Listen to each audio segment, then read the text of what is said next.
Sofía tiene un lema no oficial: lo que sea con tal de que no haya problemas. A sus 28 años, Sofía es la persona que jamás te dirá que no. En su trabajo es la que acepta los plazos imposibles, es la que cubre el turno de todo aquel que necesita, aunque eso signifique quedarse hasta horas absurdamente tardes. En su grupo de amigas es la que organiza, es la conductora designada, es la que siempre está disponible a prestar dinero, aunque sepa que jamás se lo van a devolver. La agenda de Sofía está llenísima de compromisos que ni siquiera son de ella.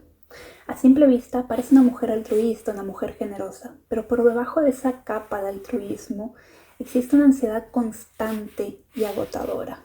Este miedo tiene un origen claro: el miedo paralizante al rechazo o al conflicto.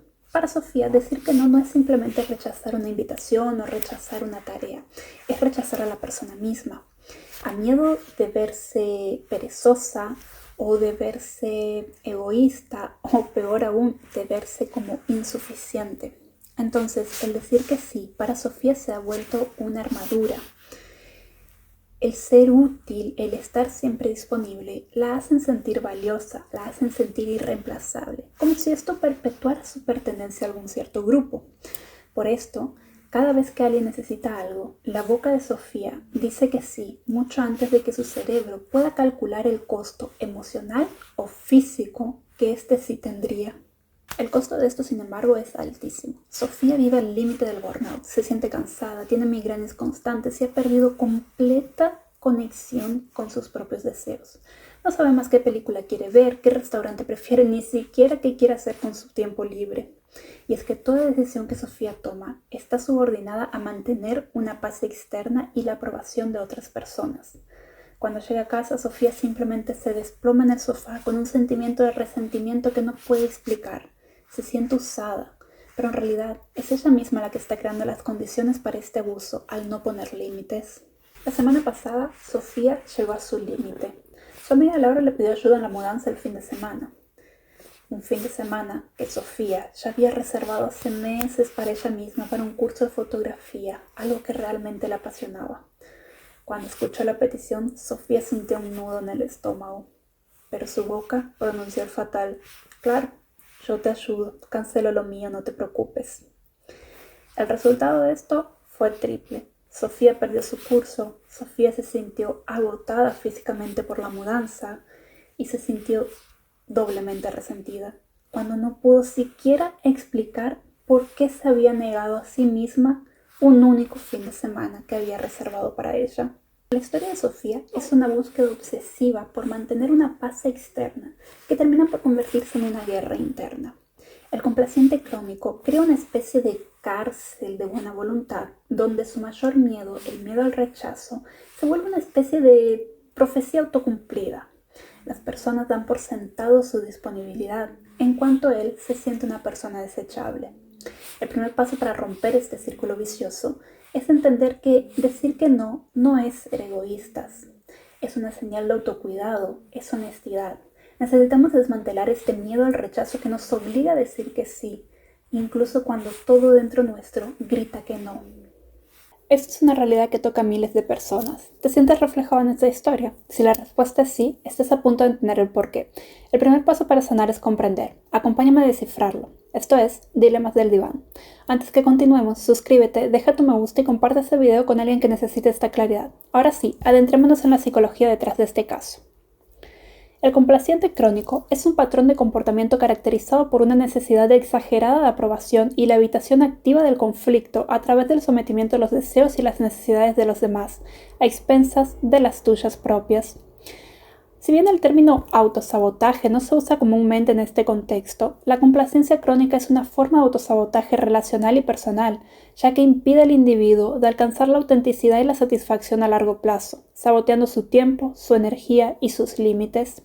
Se estudia principalmente a través de la psicología de la personalidad, la terapia cognitivo-conductual y de la teoría del apego. En la terapia cognitivo-conductual se ve como un esquema de pensamiento disfuncional, donde el valor propio depende de una validación externa. El mecanismo de funcionamiento es un cálculo neurótico. La persona cree que si es perfectamente complaciente y útil, nadie tendrá motivos para rechazarla. El sí es una táctica de supervivencia y un apego anticipado para garantizar la aceptación y prevenir la temida crítica. La ansiedad subyacente surge de la disonancia entre lo que se quiere hacer y lo que se siente obligado a hacer. Varios teóricos han explorado las raíces de este patrón, especialmente en relación con el desarrollo de la personalidad y de la neurosis. Tenemos a Karen Horney. En su obra Nuestros conflictos interiores de 1945, Horney identificó la neurosis de acercamiento.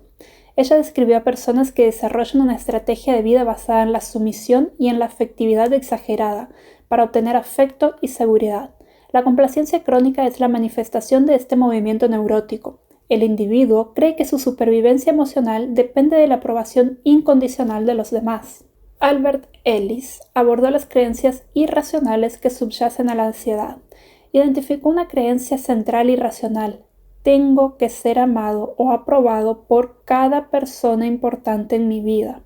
La complacencia es el esfuerzo frenético y autodestructivo para cumplir con esta demanda imposible que inevitablemente lleva al agotamiento y a la baja autoestima. Y por último tenemos a Hilary Cash, quien, aunque se centra en adicciones, su trabajo sobre la codependencia y la dependencia emocional, que a menudo se solapan con la complacencia, describe cómo la persona centra su vida en satisfacer las necesidades de otro para llenar su propio vacío emocional. El complaciente crónico adhiere su autoestima a las reacciones positivas de los demás, como se detalla en estudios sobre la dependencia afectiva. El tratamiento psicológico se centra en reestructurar la creencia irracional de que la autoafirmación conduce al abandono y en practicar el establecimiento de límites saludables. Superar el patrón de complacencia crónica requiere redefinir el valor propio y desvincularlo de la aprobación externa.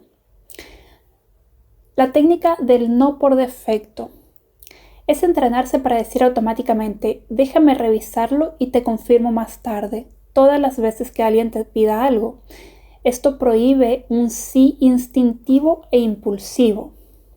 Funciona porque crea un espacio mental crucial entre el estímulo, es decir, la petición, y la respuesta, la decisión.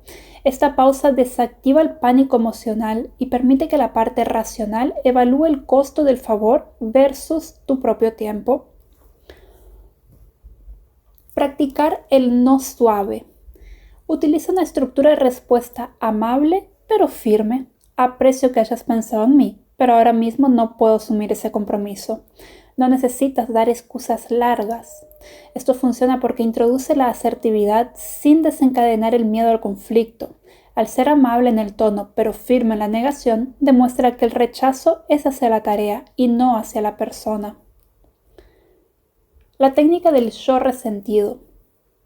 Cada vez que digas sí, sintiendo un nudo de resentimiento en el estómago, anota ese resentimiento. Luego revisa si ese resentimiento es más doloroso que la posible incomodidad de haber dicho no. Funciona porque consiste en el costo real del sí. El resentimiento es la brújula emocional que indica dónde has traicionado tus propios límites. Esta técnica utiliza el dolor como un motivador para el cambio. El experimento del rechazo controlado. Deliberadamente, elijo un favor pequeño y poco importante para negarle a un conocido. Por ejemplo, no puedo recoger tu correo. Observa si la persona realmente te rechaza o si el miedo era desproporcionado. Funciona porque es una técnica de exposición conductual que busca falsificar la creencia irracional de Ellis. La mente aprende que el riesgo de rechazo es bajo y el mundo no se acaba por una negación. Identificación del debería ser. Cuando sientas la obligación de complacer, identifica el pensamiento detrás. ¿Yo debería ser la persona que siempre ayude? Reemplázalo por una creencia racional. Quiero ser útil, pero mi primer deber es conmigo mismo. Funciona porque desafía la tiranía de los debería de Horney. Al cambiar el imperativo moral por una elección consciente y equilibrada, el individuo recupera su autonomía. La técnica de la moneda de tiempo propio. Antes de aceptar cualquier compromiso, verifica tu agenda y asegúrate de que al menos el 30% de tu tiempo libre está reservado con el título tiempo sagrado, no negociable. Funciona porque prioriza el autocuidado físicamente. El complaciente crónico no prioriza su tiempo porque no valora su necesidad de descanso. Al darle un espacio físico en la agenda, se le da valor. Y por último, el modelo de la reciprocidad equilibrada. Haz una lista de las personas a las que siempre le dices que sí. Pregúntate con qué frecuencia esta persona me ha dicho que sí o me ha apoyado sin que yo se lo pida. Funciona porque despierta la conciencia sobre la desigualdad en la relación. Si la reciprocidad es nula, se fortalece el argumento racional para establecer límites, ya que la relación se basa en la utilidad, no en un afecto genuino. Hemos desmantelado el mecanismo del complaciente crónico. Recuerda, tu energía y tu tiempo son recursos finitos y merecen ser priorizados. Esa ansiedad que sientes detrás de cada sí es la manifestación de un miedo al rechazo, el cual solo puedes combatirlo a través de la validación de tus propios límites. Tu valor no reside en tu utilidad y sí en tu autenticidad. El cambio requiere valentía, pero quedarse estancado en este círculo vicioso cuesta tu propia vida. No dejes que un miedo silencioso guíe tu camino.